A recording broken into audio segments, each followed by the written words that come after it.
कहानी का दूसरा दिन। सुबह मेरी आंख खुली। मम्मी पापा किसी से बातें कर रहे थे। मैं आंख मिलते मिलते उठी और बैठक में जाकर देखा तो राज बैठा हुआ था। राज मेरे दूर के मामा का बेटा था। वैसे तो वह मुझे बहुत पसंद था, लेकिन एक बार उसने पापा के पर्स से चोरी कर ली थी। तब से मैं उससे बातें नहीं करती थी। लेकिन अब वो सुधर गया था और वो मुझसे बात करना चाहता था, पर मैं चुपचाप रही। उसने पूछा कि मैं कहाँ जा रही हूँ, तो मैंने उसको बताया कि मैं अपनी स्पेशल क्लास लेने जा रही हूँ। उसने मुझे बोला कि मैं भी साथ चलूँ, तो मैंने उसे चिल्लाकर मना कर दिया। उसने मुझे बोला कि अब मैं सुधर गया हूँ और इस साल मैं क्लास में प्रथम भी आया हूँ। लेकिन मैंने उसकी तरफ नहीं देखा और मम्मी को बाय बाय करके अपनी क्लास लेने चली गई। मैं ये सब सोचते हुए स्कूल पहुंच गई। वहाँ पर जाकर देखा कि कीर्ति चुपचाप बैठी घड़ी को देख रही थी। दीवार घड़ी में ठीक 11 बजे मैं स्कूल पहुंची और मैंने देखा कि क्लास में 20 के करीब बच्चे थे। मैंने उनको देखकर मुंह बना लिया, क्योंकि मैं किसी को भी नहीं जानती थी। कीर्ति चुपचाप बैठी घड़ी की तरफ देखे जा रही थी। दीवार घड़ी ने ठीक 11 बजाए और ना जाने दी कहाँ से प्रकट हो गई। आज उन्होंने नीली ड्रेस पहन रखी थी। चेहरे पर वही मुस्कुराहट लिए वो क्लास में आ गई और ढेर सारे बच्चों को देखकर खुश हो गई। उनको कल वाले सभी बच्चों के नाम याद थे। उन्होंने सभी बच्चों को नामों से पुकारा और ना जाने मुझे उनमें इतना अपनापन लगा, मानो वह हमारे घर की ही कोई सदस्य हो। खैर, वो नए बच्चों से बातें कर रही थी, तभी मुझे किसी बिल्ली के बोलने की आवाज़ आने लगी।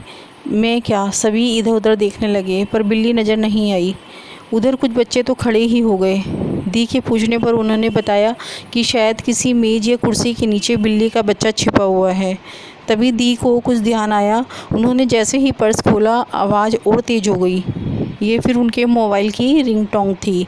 ओहो टुन्नी, ये टुन्नी भी ना, कहकर उन्होंने मोबाइल स्विच ऑफ कर दिया। सभी हंसने लगे। दी भी हंसने लगी। दी ने नए बच्चों को बताया कि हमेशा खुश रहना चाहिए, मुस्कुराते रहना चाहिए। खुशी बांटेंगे तभी खुशी मिलेगी। बातों बातों में दी ने पर्स से दवाई निकाल कर खा ली। थोड़ी देर बाद दी ने देखा मनोज बार बार घड़ी देख रहा है। उन्होंने उससे पूछा क्या कि वो बोर हो गया है। मनोज ने कहा नहीं। दी ने बताया कि कुछ बच्चे तो सिर्फ घड़ी देखते हैं और कुछ जो ज़्यादा ही बोर हो जाते हैं, वे घड़ी हिला हिला कर देखते रहते हैं, कहीं घड़ी बंद तो नहीं हो गई। 10 मिनट पहले भी यही टाइम था और 10 मिनट बाद भी यही समय है। दी ने हंसते हुए कहा कि भैया, अगर कोई बोर हो रहा है तो बेशक चला जाए, पर कोई नहीं उठा।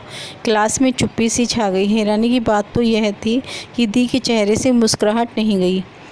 मेरा ध्यान वैसे तो दी की तरफ था, पर बार बार राज का भी ख्याल आ रहा था, क्योंकि लड़का होते हुए भी उसकी आंखों में आज मैंने आंसू देखे। दी ने पर्स से 100 रुपये का नोट निकाला और हम सबसे पूछा कि यह रुपया कौन लेना चाहेगा। सभी ने हाथ उठा दिए। फिर दी ने उसे ज़मीन पर गिराकर पूछा कि यह गंदा हो गया है, अब कौन लेगा। तभी बच्चों ने फिर हाथ उठा दिए। तब दी ने उसे और ज़्यादा मचोड़ दिया और पूछा। सभी ने पूछा कि हम सभी ने फिर हाथ उठा दिए। दी ने बताया कि इसका मतलब कि हम सभी बहुत कीमती हैं, जैसे कि ये 100 का नोट, पर कई बार गंदा होकर ज़मीन पर गिरकर, यानी हम कई बार अपनी गलतियां या अपनी संगति की वजह से कुछ ऐसा काम कर जाते हैं जो हमें नहीं करने चाहिए। जैसे ये नोट गंदा हो गया, हमारे विचार भी ख़राब हो जाते हैं, लेकिन हमारी कीमत फिर भी कम नहीं होती, जैसे कि इस नोट की। बेशक ये ज़मीन पर गिर गया, गंदा हो गया, इसे मचोड़ दिया, फिर भी हम इसे लेना चाहते हैं। ठीक वैसे ही कई बार गलत नतीजा आने पर भी हम सोचने लगते हैं कि हम नालायक हैं, बेकार हैं, बुद्धू हैं, पर हमें स्वयं को किसी से कम नहीं समझना चाहिए। दिक्कतें आएंगी और आकर चली जाएंगी, बस समय को हिम्मती बनाना है। दुख तकलीफ़ तो आते जाते रहते हैं, लेकिन सही मायनों में जीत उसी की होती है जो उनसे, यानी मुसीबतों में उभर कर आए। मैं मन ही मन सोचने लगी कि राज ने तो कोशिश की है, अब तो वह क्लास में फ़र्स्ट भी आया है। इसका मतलब है कि मुझे भी उसे माफ़ करके उसे एक मौका देना चाहिए। मैंने निश्चय कर लिया कि मैं घर जाकर पहले की तरह उससे ढेर सारी बातें करूँगी। अचानक दी बोलते बोलते रुक गई। उन्होंने मुस्कुराना भी बंद कर दिया और माथे पर बल डाल लिए। सभी एक दूसरे का मुंह देखने लगे कि अचानक क्या हुआ। करीब 1 मिनट चुप रहने के बाद उन्होंने पूछा, बताओ बच्चों, मैं कैसी लग रही थी। इससे पहले कि कोई बोलता मैं बोल पड़ी, आप बिल्कुल अच्छी नहीं लग रही थी।